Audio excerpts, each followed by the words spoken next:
प्रणाम। Welcome to my YouTube channel counting teacher. मैं विद्या चौधरी आज पढ़ाने जा रही हूँ क्लास 8 है।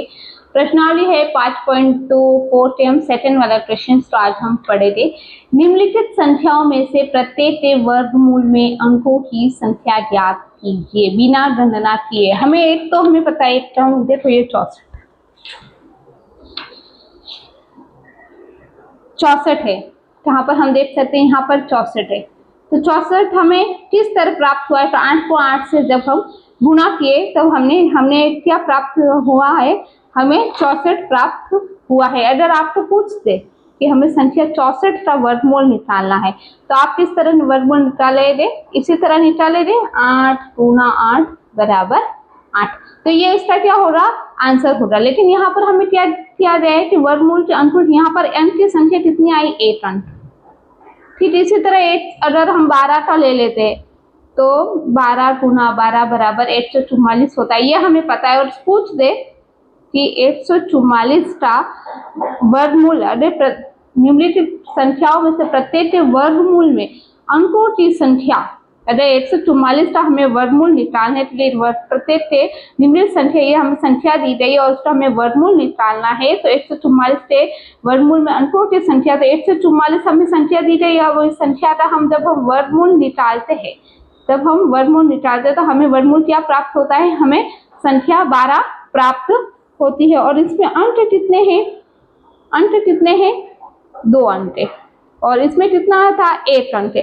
तो इस तरह हमें ये निकालना ना पड़े, ये इस तरह पूरा प्रोसेस हमें करना ना पड़े और डायरेक्ट आपको इस संख्या को देखकर ही, इस संख्या को देखकर ही आपको बताना है कि इसमें वर्गमूल के अंकों की संख्या कितनी होगी। हम इस प्रश्नावली 5.4 में भाग विधि से क्या करें? भाग विधि से हम वर्गमूल निकाल रहे हैं। जिस तरह देखो हम 64 का अगर हमें वर्गमूल निकालना हो तो हम ये कर रहे हैं और ऊपर ये बार लगा रहे, इस तरह से लाइन खींच रहे हैं। मतलब दो जोड़े को, जब दो संख्या होती है, अब सपोज करो यहाँ पर 144 होगा तो यहाँ पर इस तरफ से आना है, एक बार यहाँ लगाए, यहाँ पर जोड़ा नहीं है तो इस पर ओनली फॉर 1 लगाए। तो इस तरह हमें क्या करना है? बार लगाना। सपोज करो 4 4 8 9, तो यहाँ पर जोड़े बन रहा है, एक ये और ये। तो हमने यहाँ पर कितने बार लगाए? 2 बार लगाए। तो इनके अंकों की संख्या भी 2 ही होगी। तो आपको समझ में आ रहा है? 64। चलो हम 64 लिख देते हैं। 64 पे हम अभाज्य गुणनखंड की विधि से हमें बाहर निकालना है, लेकिन पूरा हम प्रोसेस ना करते हुए हम यहाँ पर बार लगाते हैं। तो हम बार कितना लगाते हैं? 1 लगाते हैं। तो 64 का तो हो गया 1। ओके, फिर हम 144 लेते हैं। 144 पर हम कितना बार लगाएंगे? एक तो ये और ये। तो हम संख्या 2 होगी। देखो हमें 12 प्राप्त हुआ 2। तो बिना गणना किए हुए आपको पूरा वर्गमूल नहीं निकालना। और ये 4000 यहाँ पर 1 और यहाँ पर 1, तो यहाँ पर हमने बार कितने लगाए? यहाँ पर भी हमने 2 बार लगाए। तो आप वर्गमूल निकालेंगे तो उनके अंकों की संख्या भी 2 होगी। ठीक, फिर उसी तरह पांचवा जो है 27 225। अब हमें बार लगाना है। हम बार यहाँ से लगाते हैं और 2 संख्याओं पर बार लगाते हैं। एक तो ये बार लगाया, एक ये बार लगाया, लेकिन यहाँ नहीं है तो हमने 1 2 पर भी लगाया। तो हमने टोटल बार कितने लगाए? 1 2 और 3। तो इसका आंसर क्या होगा? 3। और फिर आगे संख्या है 625। यहाँ पर लगाया, यहाँ पर लगाया और यहाँ पर लगाया। तो टोटल हमने कितने बार लगाए? 1 2 और 3। 2 संख्या थी तो भी हमने 2 लगाए, 3 संख्या थी तो हमने 2 लगाए, यहाँ पर 4 थे तो हमने 2 लगाए, मतलब 3 और 4 थे जब 2 लगाए, 5 और 6 थे मतलब हमने 3 लगाए। तो इसे विधि पूर्वक इस तरह लिखे गए। आगे हम लिखते हैं। देखो मैंने वो आपको समझाया था, मैंने उसे विधि पूर्वक लिखा है। 64 में एक बार 64 संख्या का हम वर्गमूल निकालते हैं। अभाज्य गुणनखंड के द्वारा तो हम 64 पे कितना बार लगाते हैं? ये इस लाइन को बार लेते हैं। तो हम 64 पे 1 बार लगाएंगे, अर्थात अंकों की संख्या भी 1 होगी। 144 में 2 बार लगाएंगे तो अर्थात अंकों की संख्या भी 2 होगी। उन पर 4489 में 2 बार लगाएंगे, इसको हम बार बोलते हैं। और अभाज्य गुणनखंड भाग विधि से जब हम वर्गमूल निकालते हैं तो ये बार लगाना हमारा बहुत जरूरी होता है। लगाएंगे अर्थात वर्ग के अंकों की संख्या 2 होगी। 27225 में 3 बार होगा, क्योंकि ये इन दोनों पे, ये इन दोनों पे और यहाँ पे। तो अर्थात यहाँ पर कितने बार लगेंगे? 3 लगेंगे। तो अंकों की संख्या भी 3 होगी। ये संख्या है 3,90,625 में 3 बार लगाएंगे, अर्थात वर्ड रिटर्न टोटल संख्या 3 होगी। बात देखो, ये 64 था, ये 44 था। अब आपको बोला गया कि भाज्य विधि से आपको इसमें वर्गमूल निकालना, तो आपको बार तो लगाना ही पड़ेगा ना, तो आप इस पे 2 बार लगाते हैं। सेम ठीक इसी तरह 39, 0, 6 और ये 25। इस अगर इसको हम, उन्होंने बोला बिना गणना किए आपको अभाज्य गुणा भाज्य विधि से वर्गमूल नहीं निकालना है, डायरेक्ट हमें बताना, तो हम एक बार यहाँ लगाएंगे, एक यह लगाएंगे, यही लगाएंगे, क्योंकि बार लगाने के लिए यहाँ पर नीचे इस तरफ से हम जोड़ा बनाते हुए आते हैं। और अगर अंत में कभी नहीं होता है, 8 संख्या होती है, तो हम 8 संख्या पे भी बार लगाते हैं। ओके, तो ये इस तरह हो गया। अब चलते हैं थर्ड वाले क्वेश्चन पर। अब हम करेंगे निम्नलिखित दशमलव संख्याओं के वर्गमूल ज्ञात करना। हमने नॉर्मल एक बार मैं आपको वापस रिमेम्बर करा दूं, इस तरह की अगर कोई संख्या 144 समझे, कोई भी संख्या आप चाहे तो बता सकते हैं, 144 लेते। अगर इस संख्या का हमें वर्गमूल निकालना हो भाज्य विधि से, हम क्या करते थे, पहले यहाँ बार लगाते थे, यहाँ बार लगाते थे, फिर इस तरह से लाइन खींचते थे। ओके, फिर यहाँ पर 8 संख्या, तो हम देखते थे कि 8 से छोटी या इसके बराबर, तो हम यहाँ पर इस सारणी में देखते थे, 1 को 8 से गुना करने पर हमें 1 ही प्राप्त होता है। तो हम 1 को 3 बार लिखते थे। कहाँ लिखते थे, एक तो यहाँ लिखते थे, एक यहाँ लिखते थे, इस तरफ प्लस होता था इस तरफ, और 1 बार। तो 1 को 1 से प्लस किया तो 2, फिर यहाँ 1 आता था और ये 0, फिर हम संख्या निकालते थे 44। अब 2 के पास में ऐसी संख्या रखनी है जिसका मान हमें 44 होता। हम क्या करते थे, 2 के पास में हम 2 रख के देखते हैं, क्योंकि देखो 2 दूनी 4 और हमें 4 ही चाहिए, तो 2 दूनी 4 और 2 दूनी 4, तो वापस हम 2 को 3 बार रखते थे, एक तो एक बार यहाँ, एक बार यहाँ और एक बार यहाँ, इस तरह हम करते थे। तो हमें संख्या वर्गमूल हमें कितना प्राप्त होता था, 12 प्राप्त होता था। ये आपको पता है, आपने इसके पिछले वाले क्वेश्चन में किया। लेकिन इस बार संख्या पॉइंट पे हो, दशमलव को है, तो आप बहुत सारे बच्चों को डाउट होगा कि भाज्य विधि वाला जो हम वर्गमूल कैसे करेंगे, कुछ भी नहीं, बहुत आसान है। तो उसी की तरह हमें सबसे पहले यहाँ पर बार लगाना है, या हमने बार लगा दिया, यहाँ हमने बार लगा दिया। ऐसे नहीं कि यहाँ पॉइंट है और इन दोनों के बीच में आप बार लगा रहे, ऐसी गलती हमें नहीं करनी है।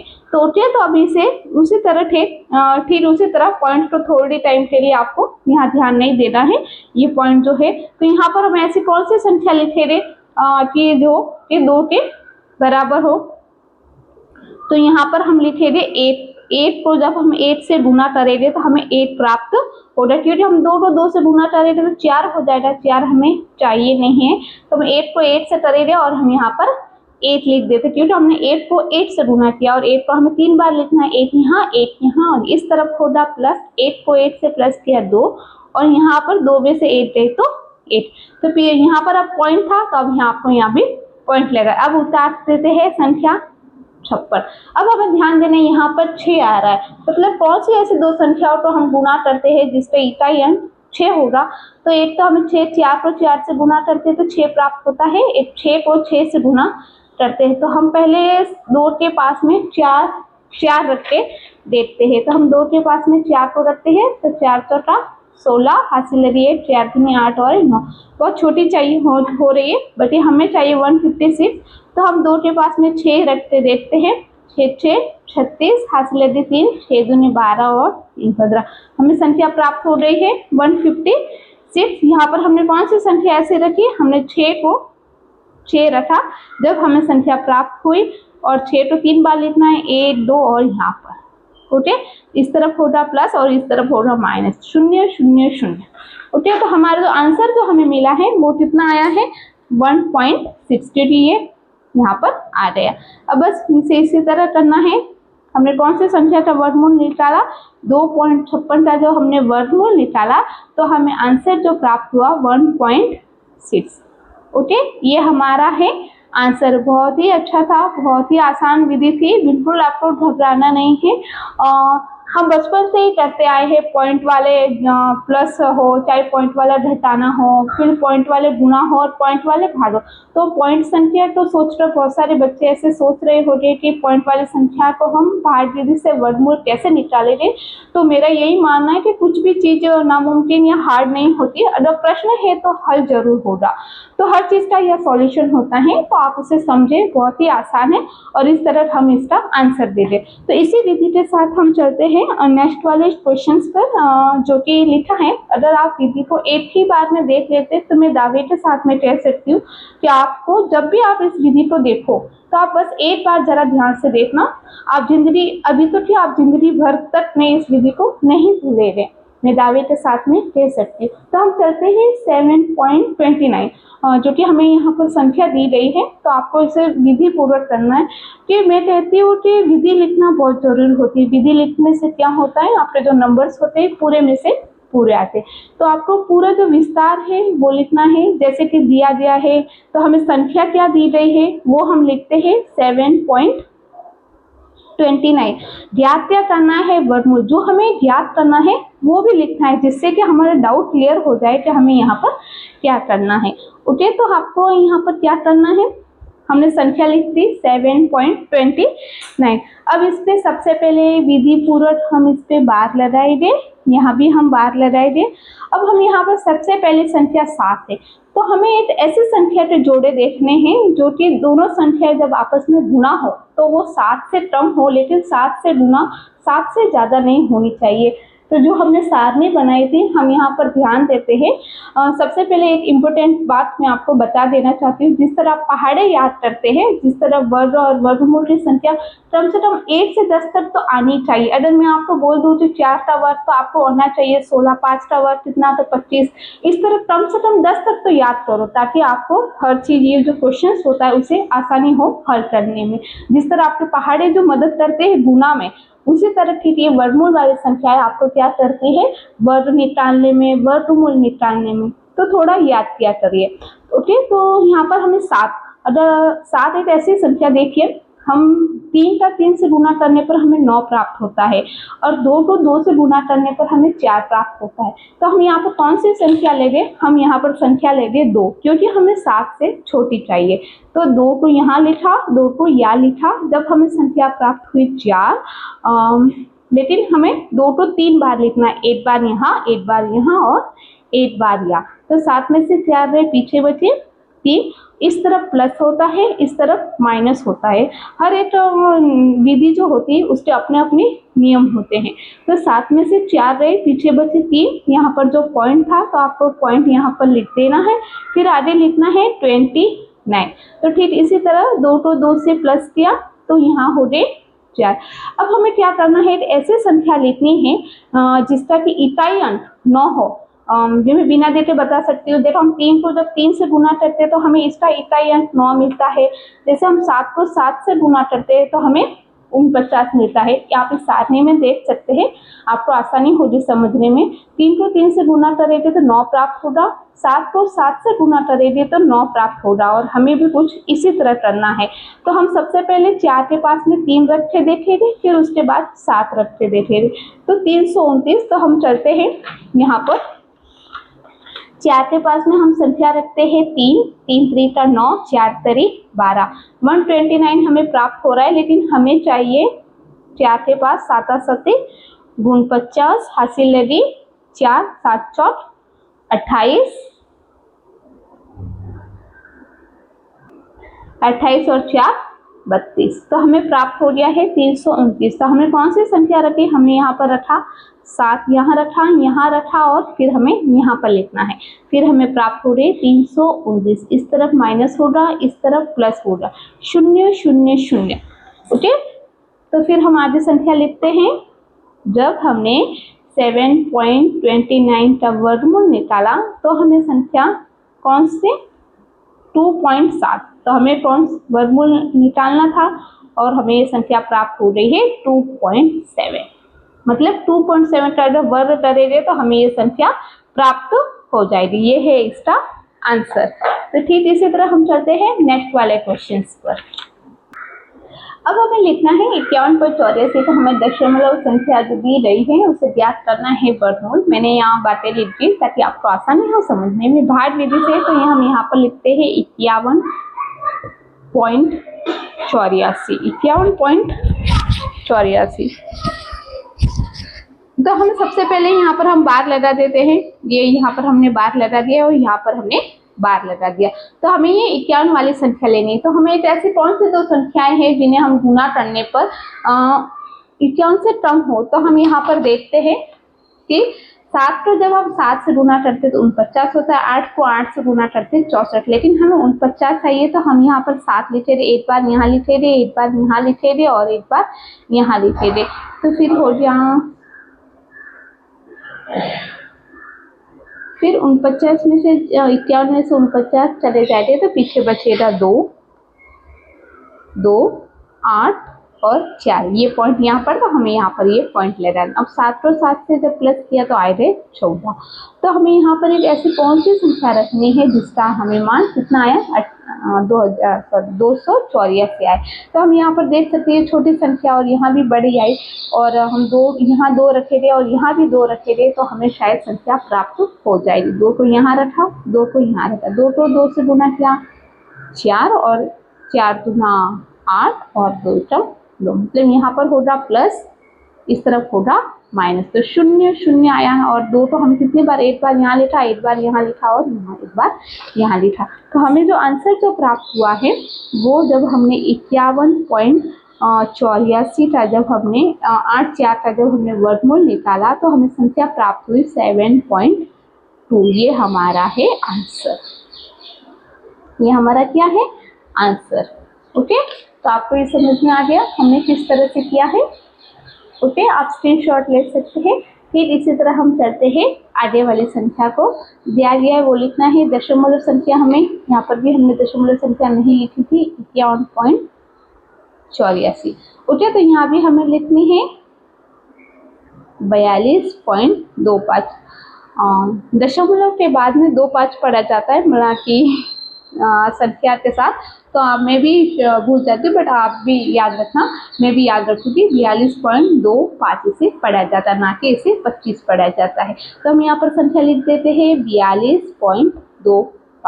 अब हमें एक ऐसी संख्या लेनी है जो कि 42 से छोटी हो, तो 6 6 36 और 7 7 49। 6 का अगर हम लेते तो हमें 36 प्राप्त होता है, 7 का अगर हम लेते तो हमें 49, लेकिन हमें कम चाहिए तो हम यहाँ पर 6 लिख देते। तो 6 को जब 6 से गुना किया तो हमें 36 प्राप्त हुआ, और 6 को हमें क्या कितनी बार, 3 बार यहाँ लिखना है। हमने यहाँ पर बार नहीं ले रहा, ये हमने बार लगा दिया, ये पॉइंट आ गया यहाँ पर पॉइंट। 6 और 6 हो गए 12, और 42 में से जब मतलब 12 में से 6 गए 6। ओके, और ये 0 का 0, अब उतार आए 25। अब उतार आए कितने हो रहे संख्या, 625। अब 12 के पास में हमें एक ऐसी कौन सी संख्या रखनी है जिसका मान हमें, तो सीधी सी बात है, इकाई अंक हमें 5 प्राप्त हो रहा है तो हमें 5 ही रखेंगे। तो हम रफ कार्य की सहायता से इसे रखते देते हैं। जब 12 के पास में हम 5 रखते हैं तो 5 25 25 हासिल 10 और तो 12 5 5, तो हमें 625 प्राप्त होते। तो एक बार यहाँ लिखा, एक बार यहाँ लिखा और एक बार यहाँ लिखा। जब हमें प्राप्त हुआ, इनको जब हमने गुना किया तो हमें प्राप्त हुआ 625। 0 0 0 इस तरफ माइनस होता है और इस तरफ प्लस होता है, लेकिन 0 आ गया तो अब इसे करने की जरूरत नहीं है। तो हमारा जो आंसर आया है, जब हमने 42.25 का जब हमने वर्गमूल निकाला तो हमें प्राप्त हुआ भाग विधि से 6.5। ओके, ये इसका है आंसर, ये इसका क्या है आंसर। ठीक इसी तरह हम लास्ट वाला क्वेश्चन से इसे भी कर देते हैं। ये संख्या है 51.36। तो दशमलव संख्या हमें कौन सी दी गई है, 51.36, और ज्ञात करना है वर्गमूल किस विधि से करना है, भाग विधि से। तो 51.36। ओके, यहाँ पर हम लिख देते हैं।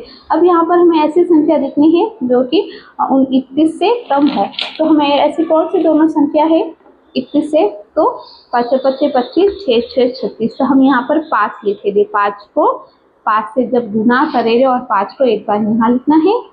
सबसे पहले हम बार लगाना हमेशा भूल जाते हैं, सबसे पहले आपको यहाँ बार लगाना। तो 5 25 25, 11 में से 5 गए 6 और ये 36 उतार दिया हमने, और इस तरह जब प्लस किया तो हमें प्राप्त हुआ 5 और 5 10। अब हमें ऐसी संख्या रखनी है जो कि यहाँ पर हमें 636, तो हम देखो यहाँ पर 6 रखते हैं। जब देखते हैं तो 6 को 6 से जब गुना करते हैं तो 36 और ये 6 तो 6 से 6। इस तरफ हो रहा 0 0 0, इस तरफ हो रहा 1 बार लिखा 2 बार लिखा। हमने यहाँ पर हमें पॉइंट लगाना है क्योंकि हमने दूसरी बार वाली संख्या ली है तो ये 6। तो हमारा आंसर आया है 5.6। तो हमने 31.36 का जब वर्गमूल निकाला तो हमें प्राप्त हुआ है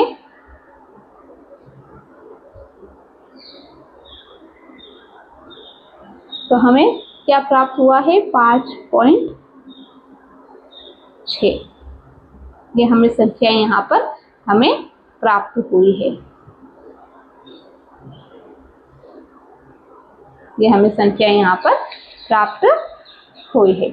ओके, तो इस तरह आपको भी करना है। इस तरफ सारे प्रश्न आप करके आपको मैं जिस तरह से समझाया आपको भी उसी तरह करने हैं। अगर वीडियो पसंद आया हो तो वीडियो को लाइक करें, शेयर करें, सब्सक्राइब करें। मिलते हैं अगले वीडियो में। तब तक Vande Mataram. Vande Mataram. Okay, thank you.